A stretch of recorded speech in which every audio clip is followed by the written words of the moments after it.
दोस्तों आज के डेट में कविता भाभी को कौन नहीं जानता और स्पेशली आप जैसे चोर तो इसको जरूर जानते होंगे क्योंकि कविता भाभी एक ऐसा आइटम बॉम्ब है। अगर ये जहाँ भी फट जाए तो सैकड़ों मर्दों के दिलों को घायल कर सकती है।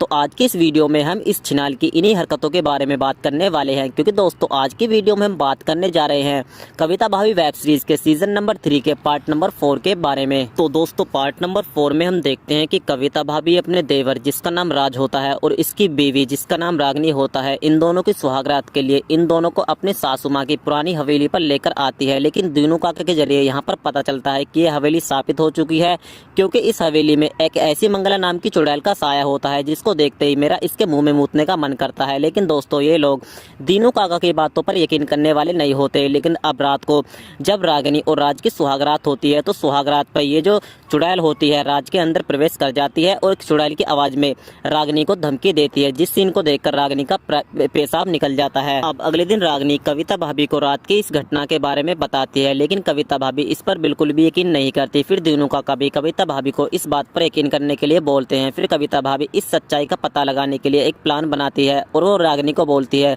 कि तुम मेरी आंखों के सामने अपने पति के साथ सेक्स करेगी। अगर तेरा पति तेरे साथ सेक्स करने से मना कर देता है तो मैं समझ जाऊंगी कि तुम लोग सच बोल रहे हो। और दोस्तों कुछ ऐसा ही होता है। फिर जैसे ही रागिनी अपने पति के करीब जाती है, इसके पति के अंदर फिर से इस मंगला नाम की चुड़ैल की आत्मा आ जाती है और इसको फिर से वार्निंग देती है कि मैंने तुझको पहले ही बोला था कि तेरा पति अब तेरा नहीं रहा है, उसके जिस्म पर सिर्फ मेरा साया है। अगर अगली बार तूने इसके जिस्म को टच करने की कोशिश की तो मैं तेरा और तेरे पति का क्या हाल कर सकती हूँ, तू सोच भी नहीं सकती। अब दोस्तों इस सीन को देखकर कविता भाभी भी हक्का बक्का रह जाती। अब दोस्तों हमको पता चलता है कि इस हवेली में ये जो मंगला नाम की चुड़ैल नए कपल को परेशान करती है। दरअसल ये भी कभी अपने पति के साथ इस हवेली में सुहागरात बनाने के लिए आई थी, लेकिन इसको क्या पता था कि वो उसकी आखिरी रात होने वाली है। दरअसल इसका पति पहले इसके साथ खूब मजे लेता है और उसके बाद इसका गला घोटकर इसकी हत्या कर देता है और तभी से इसकी आत्मा इस हवेली में भटकती है और जो भी नया कपल इसमें सुहागरात बनाने के लिए आता है वो उनको ऐसे ही तड़पाती है।